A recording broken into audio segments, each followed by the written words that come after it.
students, welcome back in the economics class. So students, in today's video we are going to discuss our next topic, that is from macroeconomics. Chapter is banking. In the previous video we had covered all subtopics of money. Okay, so in this topic we will read about the commercial bank and the central bank. You know हमने जो पिछला chapter था, previous chapter में discuss किया था कि जो हमारी मनी की फॉर्मेलिटीज़ होती हैं, ट्रांजैक्शंस होती हैं, वो आज के टाइम में इकॉनमी में जितनी भी होती हैं थ्रू द बैंक होती हैं. ठीक है, जैसे हम कहते हैं कि हम फूड, क्लोथ, शेल्टर के बिना सर्वाइव नहीं कर सकते हैं, वैसे ही हमारी जो इकॉनमी है विदाउट बैंक, जो कमर्शियल बैंक है, चाहे वो सेंट्रल बैंक है, वो सारी की सारी इकॉनमी किसके ऊपर डिपेंड करती है? ओनली बैंक के ऊपर. ठीक है, जितनी भी ट्रांजैक्शंस होती हैं, पैसा डिपॉजिट होता है और पैसे को विड्रॉ करवाया जाता है, वो सारे का सारा कहाँ से होता है? बैंक की तरफ से ही होता है. तो हमने ये भी कहा था कि पिछले वीडियो में जो हमारा पिछला चैप्टर था, प्रीवियस चैप्टर्स में हमने ये भी कहा था कि जो हमारी सप्लायर्स ऑफ मनी है ना, सप्लायर्स ऑफ मनी कौन आता है? हमारी banking system. So in the banking system we will read about the two types of bank, that is commercial bank and the central bank. तो इनकी क्या परफॉर्मेंस होती है, क्या रोल प्ले होता है, वो कैसे मनी को क्रिएट करते हैं और उनके कौन कौन से फंक्शंस होते हैं. अगर मनी की सप्लाई को कम करना है, ज़्यादा करना है, तो कौन सी पॉलिसी को फॉलो किया जाता है. All these topics we will cover in this chapter. So first of all we will start with the commercial bank. Okay, आपको पता है कि कमर्शियल बैंक क्या होते हैं? जहाँ पे हम हर रोज़ की ट्रांजैक्शंस करते हैं. कोई बिजनेस पर्सन है, कोई ऑर्डिनरी पर्सन है, कोई भी पर्सन है जो अपनी हर रोज़ की ट्रांजैक्शंस, डेली रूटीन की ट्रांजैक्शंस, वो किसकी द्वारा की जाती हैं? हमारे कमर्शियल बैंक के द्वारा. ठीक है, तो आरबीआई कौन सा है? वो हमारा सेंट्रल बैंक है. तो पहले हम कमर्शियल बैंक करते हैं कि कमर्शियल बैंक क्या होता है. कमर्शियल बैंक हम ये कह सकते हैं कि इट इज़ एन इंस्टीट्यूशन, एक ऐसा इंस्टीट्यूशन है जो किसके लिए क्या परफॉर्म करता है, कुछ एक्टिविटीज़ को परफॉर्म करता है, जो उसके मेन फंक्शंस माने जाते हैं. वो कौन कौन से आ जाते हैं? सबसे पहले क्या करता है? वो हमारे डिपॉजिट को एक्सेप्ट करता है ना. और सेकंड क्या है? हमें लोन भी देता है. और थर्ड हम क्या कह सकते हैं कि जो इन्वेस्टमेंट होती है ना, इन्वेस्टमेंट करता है जिसके द्वारा वो प्रॉफिट को अर्न करता है. तो ये तीन मेन एक्टिविटीज़ जो परफॉर्म करता है बैंक, तो उस बैंक को हम क्या कहते हैं? कमर्शियल बैंक कहते हैं. सो व्हाट वी कैन से कि what do mean by commercial bank. So commercial bank is an institution, एक ऐसा इंस्टीट्यूशन है विच परफॉर्म सम एक्टिविटीज़. कौन कौन सी एक्टिविटीज़ परफॉर्म करता है वो? फर्स्ट आ जाता है आपका एक्सेप्टिंग डिपॉजिट, डिपॉजिट को एक्सेप्ट करना. And next one is granting loan. ठीक है, लोन को देना, एडवांसिंग लोन या granting loan. And next one is making investment, और इन्वेस्टमेंट भी करता है. ये तीनों जो एक्टिविटीज़ परफॉर्म की जाती हैं बाय द कमर्शियल बैंक, किस मोटिव से की जाती हैं? With the main motive of earning profit. So what we can say कि कमर्शियल बैंक क्या होता है? It is an institution which perform the activities of accepting deposit, advancing loan and making investment. क्यों करता है? To earn the profit, profit को earn करने के लिए. ठीक है, तो ये तीनों चीज़ें जो हैं, जो भी इंस्टीट्यूशन कर रही है, उसको हम क्या कह देते हैं? हमारा कमर्शियल बैंक कहते हैं. अभी हम तीनों एक्टिविटीज़ को समझेंगे ये कैसे होगा. ठीक है, जैसे मान लीजिए मैं यहाँ पे लिखा हुआ है हाउस होल्ड, बैंक एंड बोरो. अभी देखिए मैं फर्स्ट बात करूँगी एक्सेप्टिंग डिपॉजिट. डिपॉजिट किसका होता है? जो हम पर्सनस होते हैं, मीन जो एक पर्सन है, एक हाउस होल्ड पर्सन है, उसकी कुछ सेविंग होती है, वो सेविंग क्या करता है? बैंक में क्या कर देता है? डिपॉजिट कर देता है. तो इट्स मीन्स बैंक ने किससे पैसा लिया? हाउस होल्ड से पैसा ले लिया. ठीक है, अब हम अपना पैसा बैंक को दे रहे हैं, तो बैंक हमें भी बदले में कुछ देगा ना. हम इतने टाइम के लिए उसको पैसा दे रहे हैं अपना. ठीक है, चाहे वो सेविंग ही है हमारी, हमारे पास सेविंग पड़ी है, हमने बैंक में उसको डिपॉजिट करवा दिया. तो डिपॉजिट करके जो बैंक है हमें कुछ रेट ऑफ इंटरेस्ट प्रोवाइड करवाता है. फॉर एग्जांपल मान लेते हैं कि उसने 4% क्या दे दिया हमें? रेट ऑफ इंटरेस्ट दे दिया. अब वो रेट ऑफ इंटरेस्ट कौन सा होता है? उसको कौन सा रेट ऑफ इंटरेस्ट कहते हैं हम? Borrowing rate. सो कौन सा रेट ऑफ इंटरेस्ट है?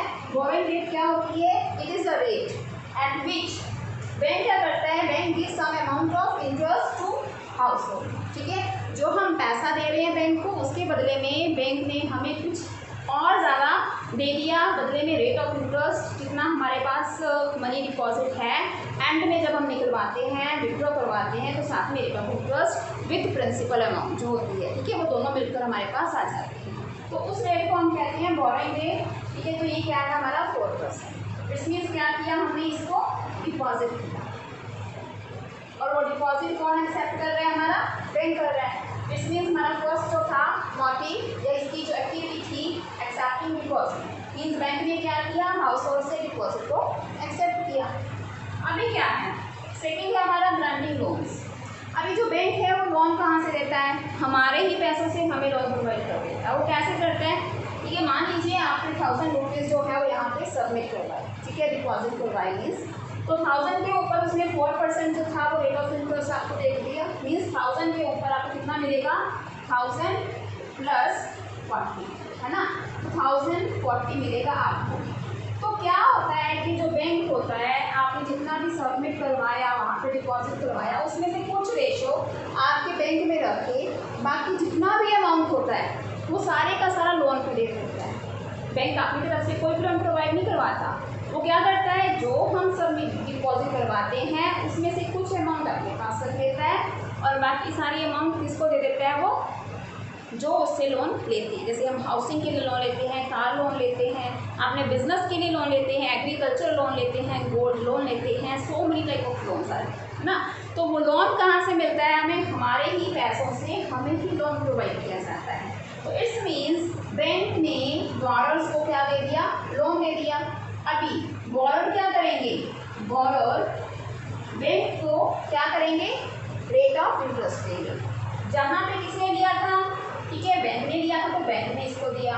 अब यहाँ पे कौन ले रहा है, बॉरोअर ले रहा है बैंक से, तो बॉरोअर बैंक को क्या देगा, यहाँ पे रेट ऑफ इंटरेस्ट देगा। मान लीजिए जो रेट ऑफ इंटरेस्ट है वो उसने बैंक ने इससे कितना रेट ऑफ इंटरेस्ट लिया, 12%। हमेशा जो बैंक देता है और जो बैंक लेता है, ठीक है, इन दोनों के बीच में डिफरेंस होता है। हमें कम देता है वो, लेकिन हमसे लेता ज़्यादा है, ठीक है। बोरोइंग रेट, तो जो ये वाली रेट ऑफ इंटरेस्ट होती है इसको हम कहते हैं लैंडिंग रेट, ठीक है जी। तो this one is known as lending rate. So now students just, ठीक है, देखिए आप, हमारा फर्स्ट जो एक्टिविटी था दैट इज एक्सेप्टिंग डिपॉजिट, यहाँ पे डिपॉजिट को उसने क्या किया, एक्सेप्ट किया। And second activity what we have said that granting loans. अभी यहाँ पे क्या कर रहा है वो, यहाँ पे लोन प्रोवाइड कर रहा है किसको, बॉरोअर्स को, ठीक है।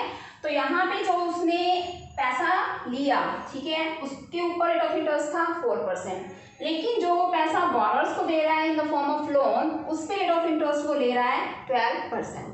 सो इन दोनों के बीच में अगर देखा जाए difference between the lending rate and the borrowing rate कितना है, अप्रॉक्सीमेटली 8%। तो ये 8% क्या हो गई उसकी, उसका हो गया प्रॉफिट, ठीक है। अभी उस प्रॉफिट को वो क्या करेगा, आगे इन्वेस्ट करेगा, पैसे को इन्वेस्ट करेगा, फिर से लोन देगा, ठीक है, फिर से वहाँ से उसको लोन से ज़्यादा रेट ऑफ इंटरेस्ट मिलेगा। इस तरीके से उसका जो प्रॉफिट है वो इंक्रीज होता रहता है। तो it is called profit of the bank and also known as, जिसके लिए हम एक टर्म यूज करते हैं, दिस इज स्प्रेड। स्प्रेड क्या है, means spread is the profit of the bank. जो बैंक का प्रॉफिट है, difference between the lending rate and the borrowing rate, it is called spread and you can say profit of the bank. Okay, so इस according ये income है उसकी। तो हमने वही उसमें मेंशन किया था कि उसकी 3 एक्टिविटीज कौन कौन सी परफॉर्म करता है, that is accepting deposit, done, ठीक है, ग्रांटिंग लोन, लोन दे रहा है, उसको पैसे को इन्वेस्ट कर रहा है, मेकिंग इन्वेस्टमेंट हो रही है उसकी, किस मोटिव से कर रहा है, प्रॉफिट के मोटिव से। सो लाइक दिस हम कह सकते हैं जो कमर्शियल बैंक का सिस्टम इस तरीके से हमेशा चलता रहता है, ठीक है। तो नेक्स्ट हमारा आ जाता है कि जो हमारा कमर्शियल बैंक है उसके फंक्शंस क्या क्या हैं, कौन कौन से प्राइमरी फंक्शंस हैं जो मेन फंक्शंस हैं हम काउंट करते हैं, और कौन कौन से उसके secondary functions. So students, now this we are going to talk about the functions of the commercial bank. Commercial bank की जो फंक्शंस हैं उसको हम 2 पार्ट्स में डिवाइड कर देते हैं। First one is main function, जिसको हम प्राइमरी फंक्शन कहते हैं, जो ज़्यादा इंपॉर्टेंट होते हैं, and second one you can say secondary function, जो लेस इंपॉर्टेंट होते हैं, ठीक है जी। तो first of all we will talk about the primary functions. ये प्राइमरी फंक्शंस में हमें जैसे अभी डेफिनेशन उसका, ठीक है, स्टडी किया था। उसमें हमने उसकी 3 प्राइमरी एक्टिविटीज़ बोली थी कि कौन कौन सी होती हैं। First one is accepting deposit and second one is advancing loan. तो ये दोनों ही इसके प्राइमरी फंक्शन हैं। तो जो भी इंस्टीट्यूशन ये दोनों ही एक्टिविटीज़ को परफॉर्म कर रहा है तो हम कह सकते हैं कि वो एक हमारा कमर्शियल बैंक ही है। तो फर्स्ट इसकी नेम जो है दैट इज एक्सेप्टिंग डिपॉजिट। अभी वो डिपॉजिट किस तरीके से एक्सेप्ट करता है, ठीक है, वो आपके जो बैंक में अकाउंट्स ओपन करते हो आप, ठीक है, तो वो अलग अलग तरह के होते हैं फॉर डिफरेंट पर्पसेस। तो फर्स्ट जो आपका इसमें आ जाता है that is current account. First आपका करंट अकाउंट होता है।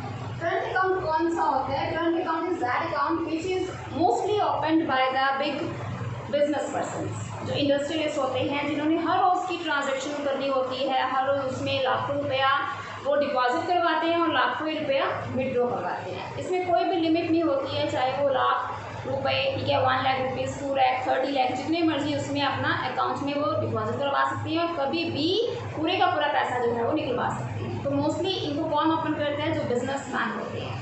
और दूसरी चीज़ यहाँ पे ये लिखने वाली होती है कि जो करंट अकाउंट है इसमें हर रोज़ की क्या हो रही है, हमारी डेली ट्रांजेक्शन हो रही है। जैसे कि डिमांड डिपॉजिट हम कहते हैं ना कि जितना आपको चाहिए उतना निकलवा लिया according to your requirement. So इसमें आपको क्या नहीं मिलेगा? No rate of interest. मैंने आपको कहा था कि जब भी आप कोई डिपॉजिट करवाते हो तो उसके ऊपर आपको रेट ऑफ इंटरेस्ट मिलता है। बट अगर आपने एक करंट अकाउंट ओपन करवाया बैंक में, देन उस अकाउंट में आपको कोई भी रेट ऑफ इंटरेस्ट नहीं मिलेगा। उसका रीज़न क्या है? बिकॉज इसमें कोई भी पैसे को विड्रॉ करवाने की या फिर उसको डिपॉजिट करवाने की लिमिट नहीं होती है। आप पूरे का पूरा पैसा एक बार में निकलवा भी सकते हो और जितना मर्जी पैसा चाहो उसमें आप डिपॉजिट भी करवा सकते हो। तो इसमें आपको कोई भी रेट ऑफ इंटरेस्ट जो है वो नहीं मिलेगा, no rate of interest. Okay, तो सेकेंड आपका आ जाता है दैट इज सेविंग अकाउंट। अभी सेविंग अकाउंट आपको पता ही है कि कौन सा होता है। सेविंग अकाउंट एक सिंपल पर्सन है, ऑर्डिनरी पर्सन है, वो हर रोज़ की, जैसे मान लो सैलरीड पर्सन है, उसको मंथली अपनी सैलरी मिलती है, उसमें कुछ पैसा वो क्या कर लेते हैं? सेविंग कर लेते हैं और सेविंग करके अपना ये अकाउंट, ठीक है, वहाँ पे ओपन करवाते हैं, उसमें सेविंग जो है वो डालता रहता है, ठीक है। और किसी टाइम उसको ज़रूरत होती है तो उसमें से कुछ पैसा निकलवा लेता है, लेकिन उसमें एक लिमिट होती है। आप पूरे का पूरा पैसा सेविंग अकाउंट से विड्रॉ नहीं करवा सकते एक टाइम में, ठीक है। उसमें भी कुछ लिमिट होती है कि आप एक टाइम में इससे ज़्यादा पैसा नहीं निकलवा सकते हो और इससे ज़्यादा पैसा वहाँ पे डिपॉजिट नहीं करवा सकते हो।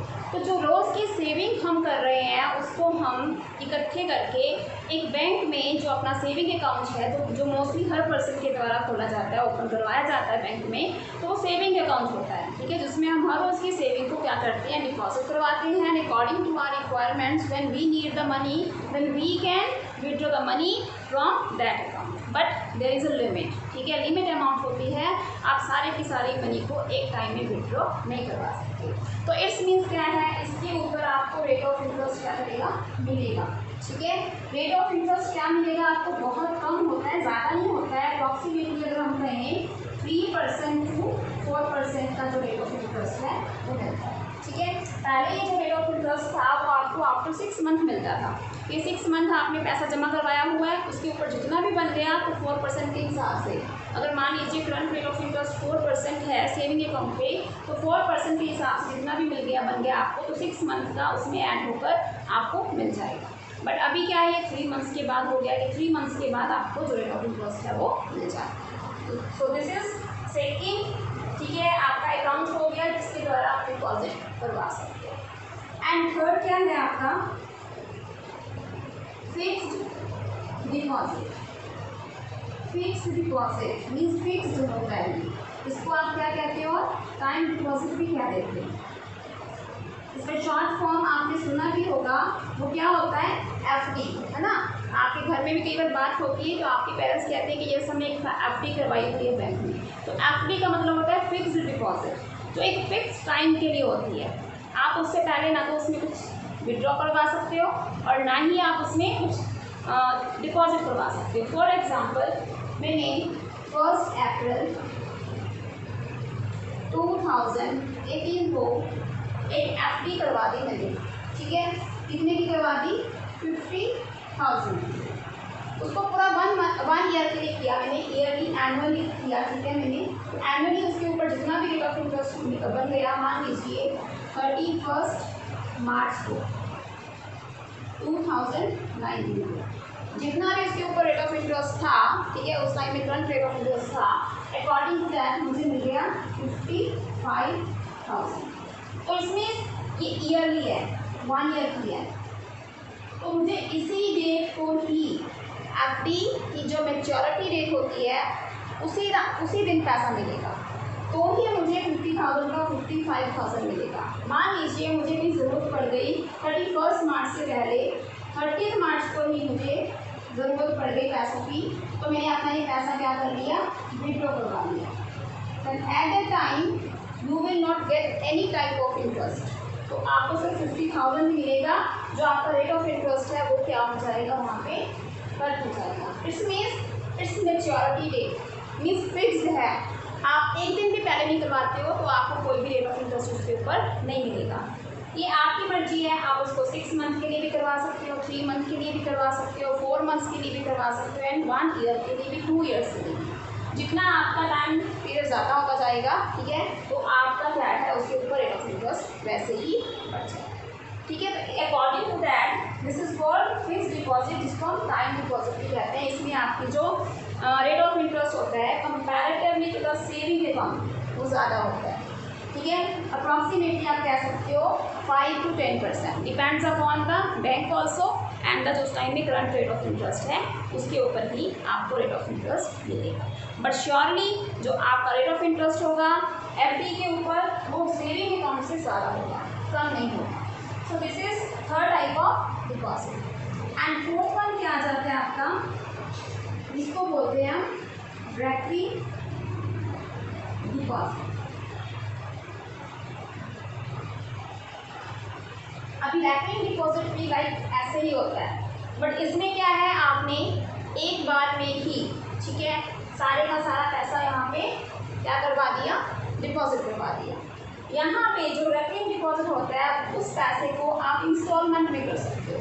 फॉर एग्जाम्पल 1 अप्रैल 2018 को, ठीक है, मैंने 50,000 की क्या करवानी है, एफडी करवानी है, तो 1 अप्रैल को मैं कितना करवा दूँगी, 10,000, ठीक है। एंड उसके बाद 1 मई को कितना करवा दिया हमने, और 10,000 करवा दिया, ठीक है। तो ऐसे ही 1 जून को करवा दिया 10,000, एंड नेक्स्ट मंथ करवा दिया 10,000, एंड नेक्स्ट मंथ करवा दिया 10,000। तो मैंने ये सारे का सारा पैसा 50,000 5 इंस्टॉलमेंट्स में मैंने कंप्लीट कर दिया। तो एट द एंड जब इसकी मैच्योरिटी डेट होगी, तो फॉर एग्जांपल आपको रेट ऑफ इंटरेस्ट के साथ कितने मिल गए, 53,000। इट्स मीन्स इसका जो रेट ऑफ इंटरेस्ट होता है वो फिक्स डिपॉजिट से कम होता है, बट सेविंग से ज़्यादा ही होगा, बट एफडी से कम होगा। तो this is called recurring deposit. So ये 4 तरह के ऐसे डिपॉजिट हैं जिसके द्वारा जो बैंक है किसी भी पर्सन का, चाहे वो बिजनेस पर्सन है चाहे सैलरीड पर्सन है, उनके डिपॉजिट को एक्सेप्ट करता है, ठीक है। तो ये तो था आपके 4 टाइप के अकाउंट जिसके द्वारा बैंक से डिपॉजिट को एक्सेप्ट किया जाता है। Now just we are going to talk about the advancing loan, कि लोन किस तरीके से आपको दिया जाता है। सबसे पहले आपका आ जाता है कैश क्रेडिट।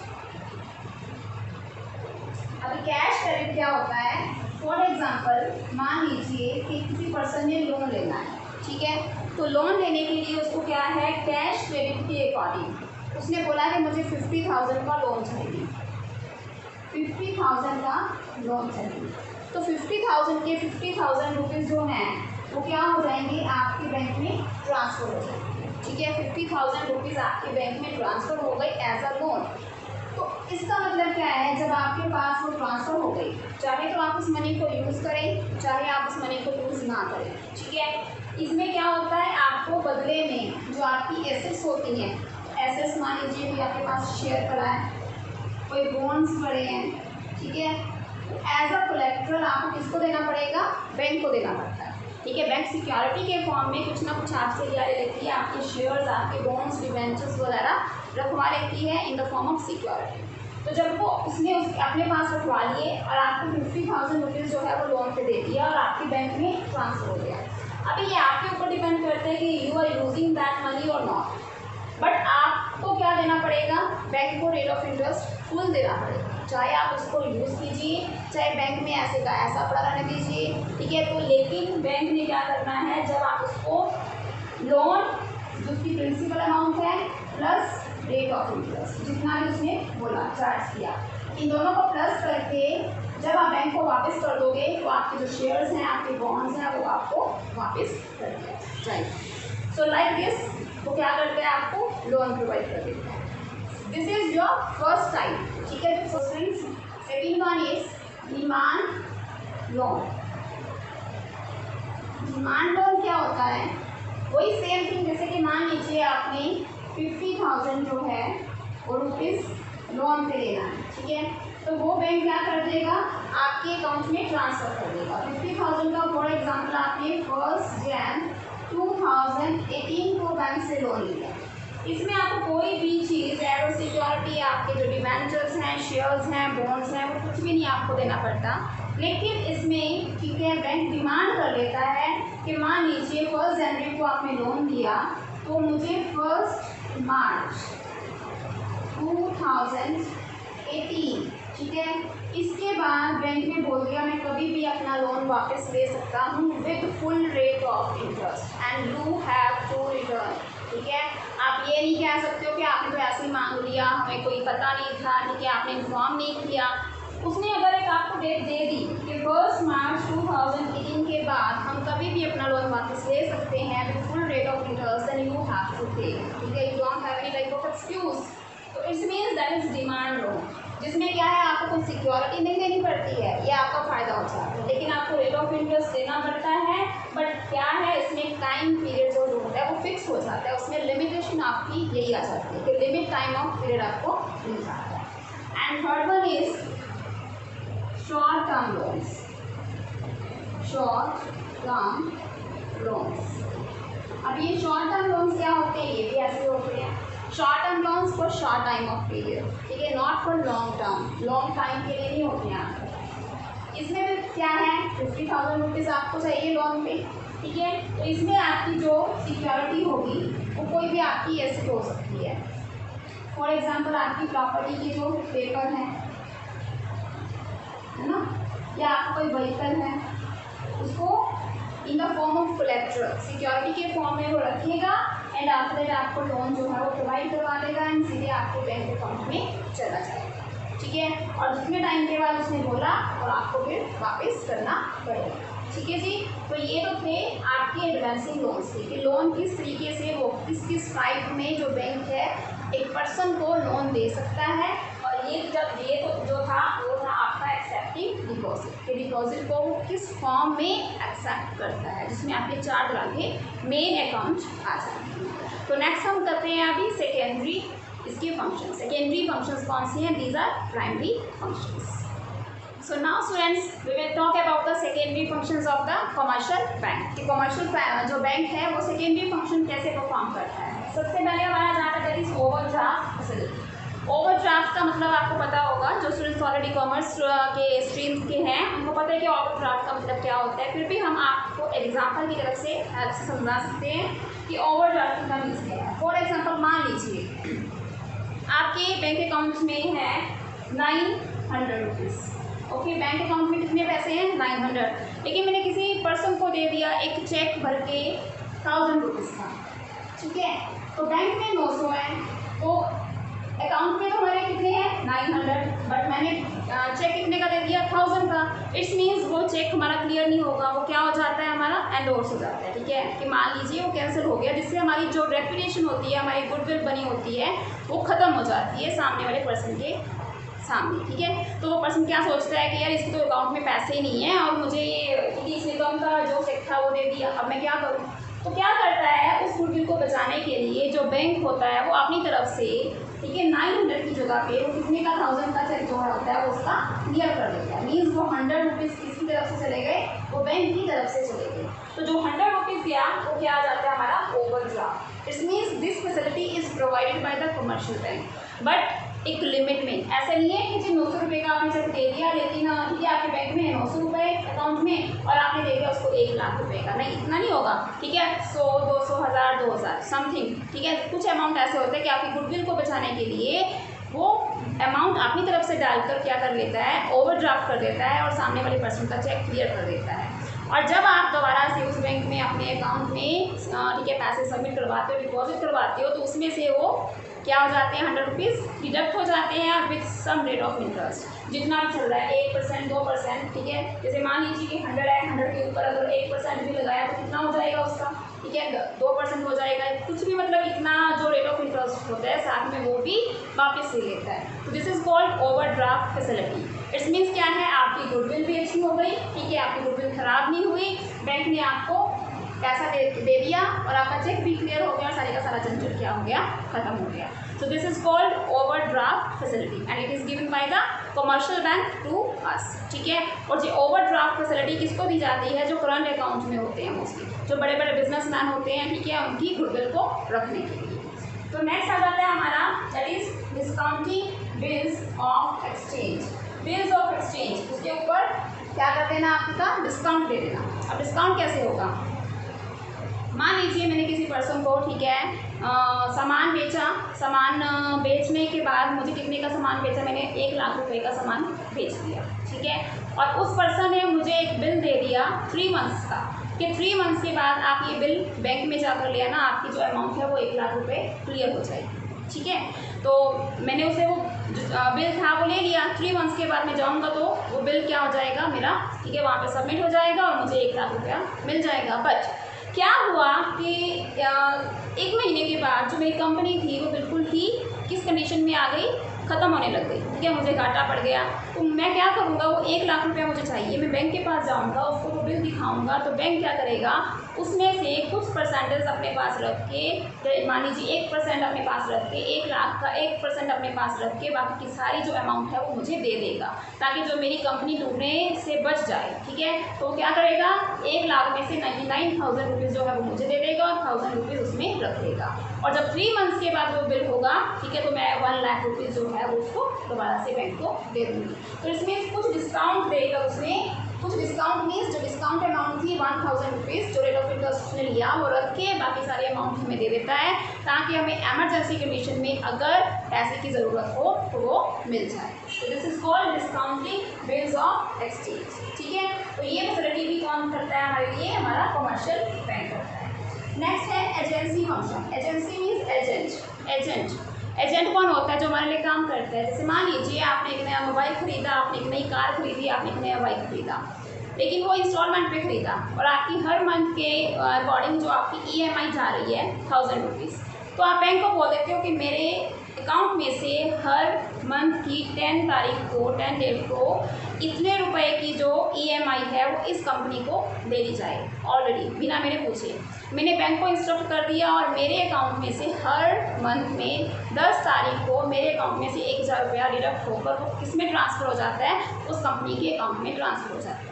इट्स मीन्स वो क्या कर रहा है, मेरे लिए एक एजेंट के फॉर्म में काम कर रहा है। ऐसे कई बार हम कह देते हैं कि हमें किसी से पैसा चाहिए, तो मैं कह देता हूँ बैंक को, ठीक है, कि इस यहाँ से मेरा पैसा आएगा, तो वो जो पैसा आएगा हर महीने मेरे अकाउंट में अपने आप ही डिपॉजिट हो जाना चाहिए, मैं यहाँ पे बार बार नहीं आऊँगा। तो बैंक क्या कर रहा है, आपके लिए एजेंट का काम कर रहा है। और बैंक और किस तरीके से एजेंट के फॉर्म में काम कर सकता है, मान लीजिए आपने कहीं किसी और बैंक से लोन लेना है, आपका बैंक अकाउंट है किसी और अकाउंट बैंक में और आपने कहीं और से लोन लेना है, तो वो जहाँ से लोन लेना है वहाँ के बैंक वाले जो पर्सन्स हैं वो आपके, जैसे मान लीजिए फॉर एग्जांपल आपका जो बैंक है, बैंक अकाउंट है वो है PNB में और आपने लोन लेना है SBI से, ठीक है। तो PNB के जो पर्सन्स हैं वो SBI में आएंगे, पूछेंगे कि आपका कस्टमर कैसा है, तो SBI वाला बता देगा कि यस ये जो हमारा कस्टमर है बहुत अच्छा है, ठीक है। और कस्टमर अच्छा होने के कारण क्या है, आपकी जो अमाउंट है वो कभी भी रुकेगी नहीं। तो क्या करेंगे, जो PNB वाले हैं वो आपको अच्छे तरीके से लोन दे देंगे। अगर आपका बैंक अकाउंट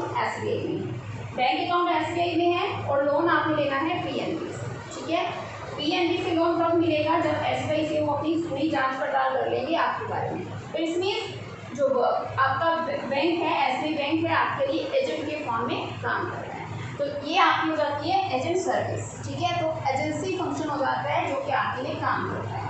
नेक्स्ट आ जाता है जनरल यूटिलिटी फंक्शन, जो बाकी और बहुत से फंक्शंस होते हैं, जस्ट लाइक लॉकर की फैसिलिटी आपको प्रोवाइड करवाते हैं। आपकी जितनी भी ज्वेलरी होती है आप घर पे सेफ नहीं रखते हो, मानते हो उसको कि सेफ रहेगी, तो आप क्या कर देते हो, बैंक के पास लॉकर्स होते हैं, वो लॉकर आपको प्रोवाइड करवाता है, ठीक है, और आप वहाँ पे अपनी जो ज्वेलरी है उसको सेव करके रख सकते हो। और भी बहुत सारे आपको एडवाइजरी फंक्शन देता है, आपको पॉलिसीज़ बताता है कि आपको कौन सा अकाउंट कैसा खोलना चाहिए, ठीक है, आपका टैक्स नहीं कटेगा अगर आप इतनी अमाउंट रखोगे। All these things, all these advices, ठीक है, are given by the commercial bank, और वो किसमें आ जाएंगे, आपके जो जनरल यूटिलिटी फंक्शंस हैं। तो like this you can say कि ये सारे फंक्शंस जो हैं आपके सेकेंडरी फंक्शंस में आ जाते हैं, and these functions are performed by which bank, that is commercial bank, जहाँ पे हमारा डेली रूटीन का ट्रांजैक्शन होता है। So students, this is your video of chapter 6 banking, जिसमें हमने कमर्शियल बैंक का जो फंक्शन था कि कमर्शियल बैंक होता क्या है, उसके फंक्शन क्या है, वो हमने कंप्लीट कर दिए हैं। तो हमारी नेक्स्ट वीडियो होगी जो कि बहुत ही ज़्यादा इम्पोर्टेंट होने वाली है, वो है credit creation bye the commercial bank. उस टॉपिक को ध्यान से समझना, क्योंकि ये टॉपिक जो आपका बैंकिंग है वो सिर्फ आपके +2 के ऊपर बेस्ड नहीं है, या आने वाले जो आपके BCom स्टूडेंट्स हैं, ठीक है, उनके लिए बहुत ही ज़्यादा बेनिफिट होने वाला है। तो इसलिए इन टॉपिक्स को समझना है, उसको क्रैम नहीं करना, और ना ही मार्क्स स्कोरिंग के लिए इसको समझना है, इसको कंसेप्ट को जाना है, देखना है कि कंसेप्ट इसके पीछे क्या है। तो मिलते हैं नेक्स्ट वीडियो में, जो हमारी बहुत ज़्यादा इंपॉर्टेंट वीडियो है होने वाली है, ठीक है, तो उसको ज़रूर देखना, भूलना नहीं है, लेकिन उससे पहले आपको ये टॉपिक भी पूरा प्रॉपर कवर हो जाना चाहिए।